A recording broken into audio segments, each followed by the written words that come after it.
Welcome back to the sweatshop. Today we're working on a 2014 Kia Rondo. Today we have the Rondo on the hoist because the ball joint has failed.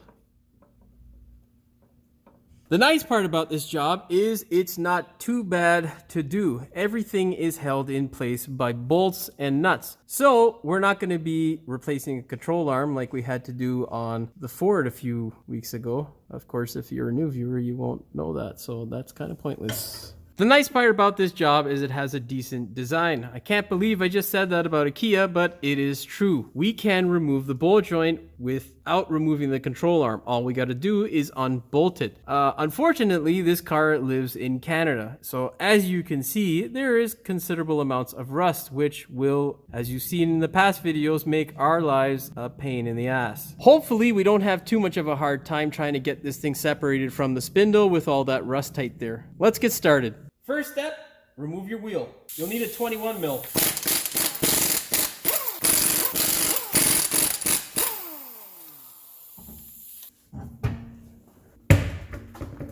Get a needle nose vice grip and remove this cotter pin.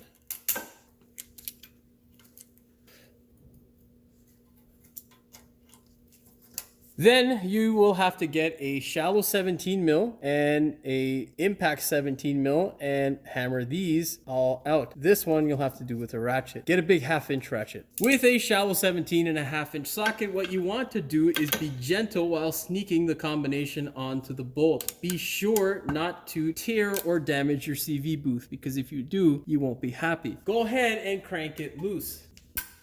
That's all we're trying to do with this combination, is break the actual bolt loose. What we're going to do is move to a less invasive, basically smaller 3/8 drive 17 mil and ratchet and crank it out the rest of the way. Go ahead with your smaller combination and just crank it out. What you want to do is keep your index finger between the CV booth and the actual ratchet. That way you know when it's going to come into contact. If it does, go ahead and swap it out for a combination that doesn't hit your CV.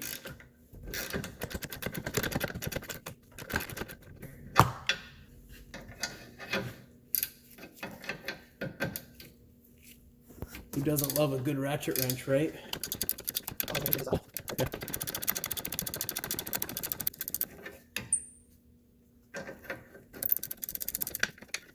Now get your favorite impact wrench and 17 mil and hammer these two bolts out. Get rid of all 3 nuts.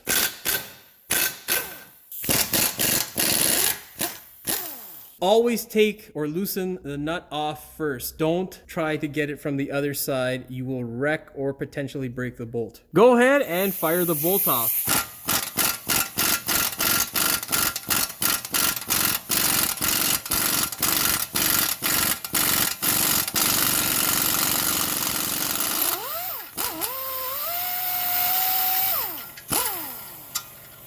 When trying to get this bolt out, what you want to do is just blip the throttle on your gun just a bit to break it free, because all of this rust tight will hold it in there forever and possibly give you a bigger headache, because the bolt can potentially break. What you want to do if your bolt joint comes with it is replace it. If it doesn't, you can grind all the rust off of this bolt. Go ahead and slather it up with a whole bunch of anti-seize and you can reuse it, as long as it's not completely rotted. This one's still in decent condition, but luckily for us, we've got a new one. Your next step now is going to be to take an air hammer. Basically, you want to use a bit like this with an air hammer to go ahead and force these 2 studs out.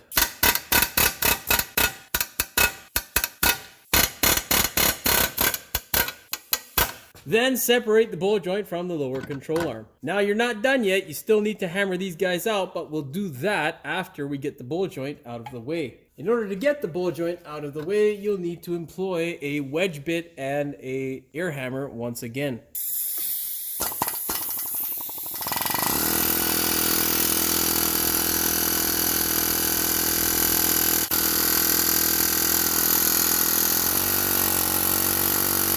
Don't be overly aggressive with the air hammer. You do not want to crack the spindle.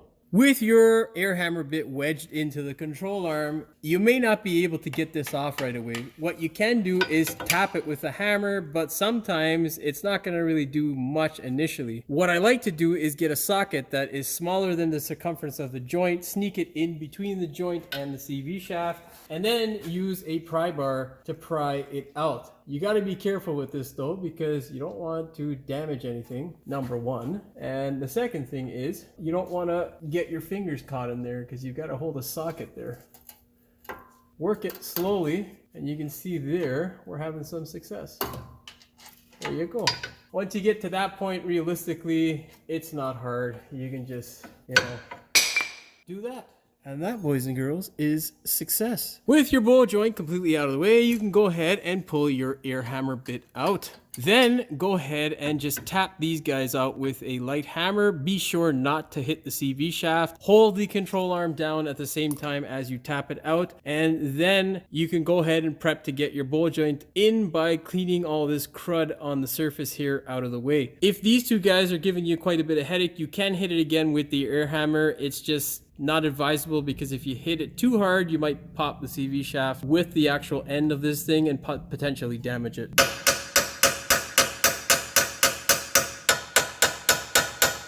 Yeah, you know what? We're gonna get that fucking air hammer. Just be really careful, and when you get to the end, turn the pressure down on the air hammer.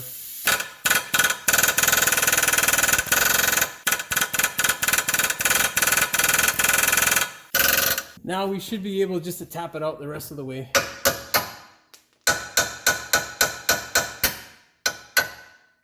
That's all she wrote for the studs. Now our goal is to prep for the new ball joint. What we're going to do is remount the hole so we get the crud and rust out of there. We're not going to remove any material. What we're going to do is just get rid of the rust. How we're going to do that is with a drill bit that is basically the size of the hole, and then we'll play the drill bit around the hole so that it eats away at some of the rust. Then in this section here, there is absolutely nothing to do. All you can do if there is clumps of rust is go ahead and take a file and just file the rust away. Do not file away any of the material. Over here on this surface, it's not absolutely crucial to get rid of this sort of crap, but you don't want these little bits of rust here snagging the boot. So what we're going to do is just file it away quickly.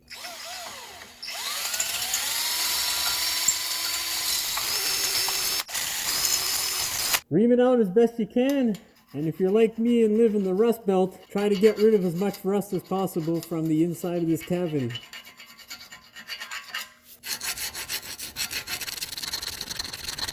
Get rid of as much scale and then hit it with a flat disc.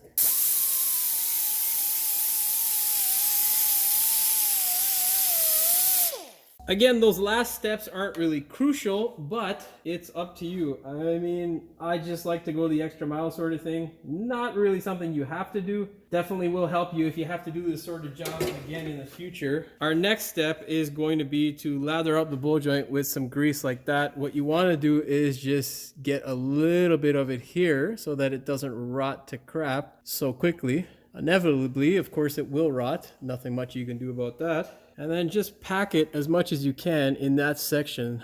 Then slide your joint in. Now, if it is overly tight, you can use a mallet just to tap it into place. And you can also employ the use of the wedge to spread the spindle a bit.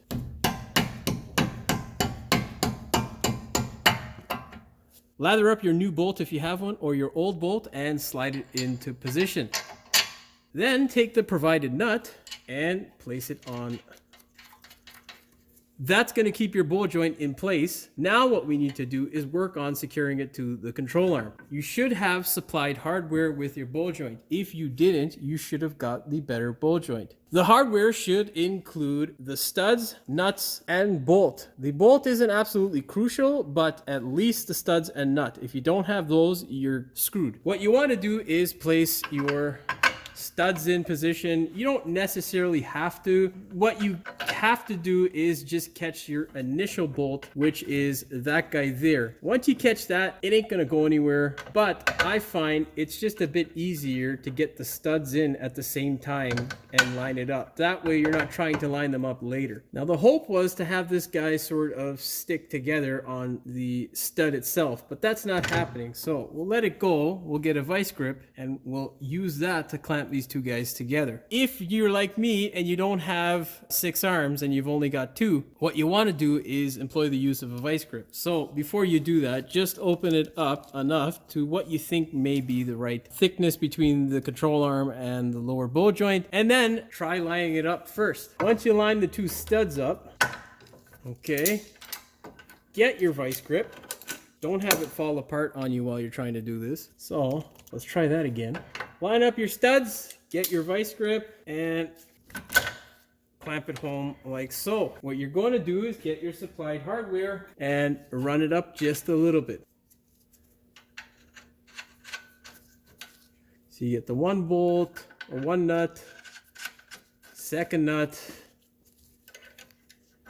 You can move that guy out of the way and try to line up your bolt. With regards to the bolt, you'll have to move it around just a bit in order to get it to sit properly. Sometimes you'll need to stick a screwdriver in here when you are doing that, and if you have to, be very gentle.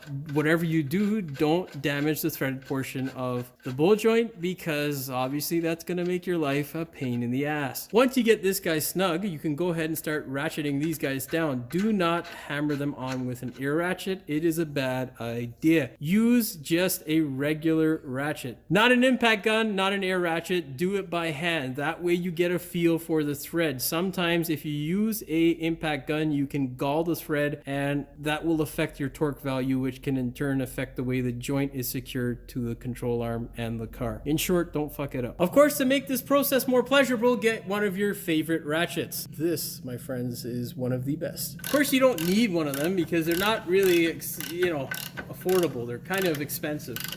When I say expensive, let's just say you walk funny after you purchase it off the truck. So what to do, right? It's the price you pay. It's the price you pay to be a mechanic with professional tools and all that.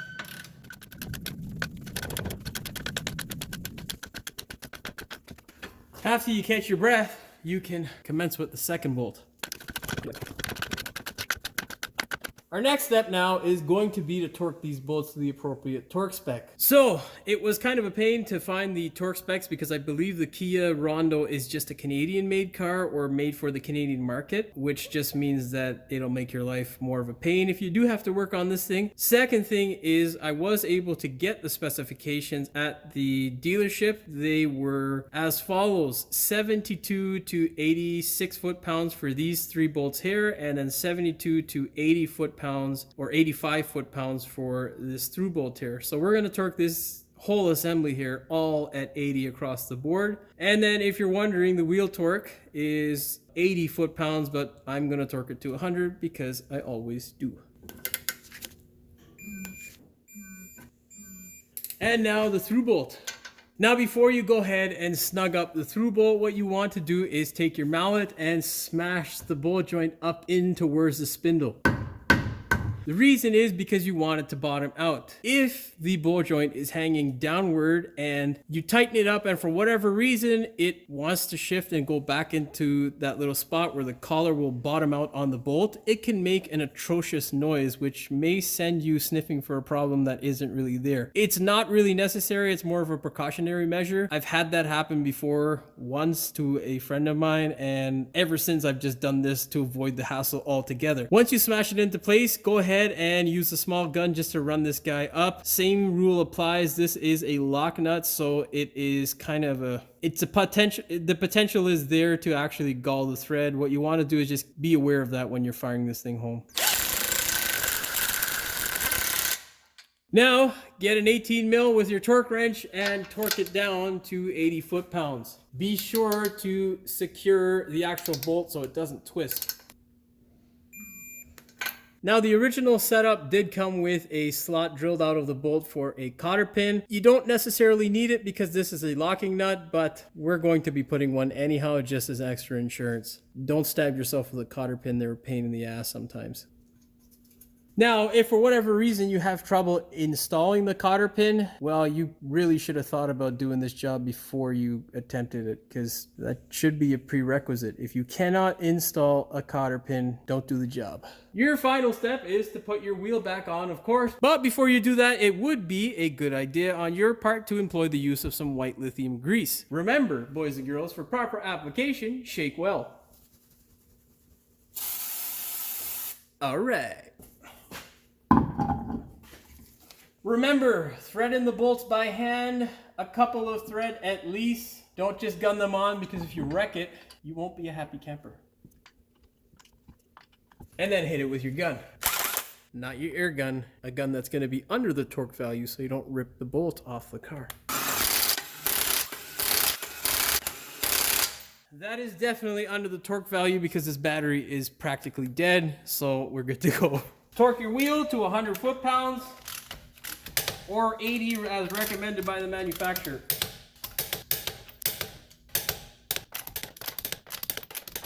Well, boys and girls, that's it for the Kia Rondo. Hopefully the video helped you out and you can do a ball joint on your own Kia Rondo if you have one. If it did, please like, share, and subscribe. Don't forget to hit the notification bell so you never miss one of my new videos. As always, thanks for watching and we will see you in the next one. Wow, that Kia badge really fell apart. We're gonna have a formidable appointment. We're hopefully not gonna have such a, fuck.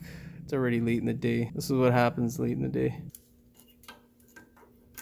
Oh, fucking stupid camera. That's all we're trying to do with the 1/2 inch is just break the nut loop. The bolt, Jimmy. That's all we're trying to do with the 1/2 inch. Oh, fuck. I don't want to hit my fucking camera.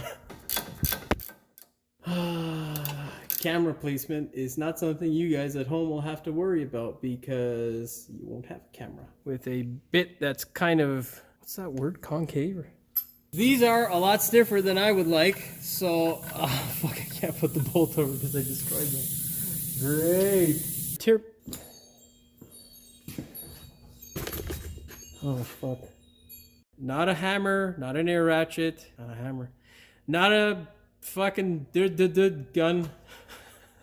72 to 85 for these, for the through bolt up here. I'm gonna do that over again because I sound like a retard. I'm gonna run that up because I don't have data, bro. Like a stand or whatnot, not really fucking important, whatever. It would be a smart idea to the,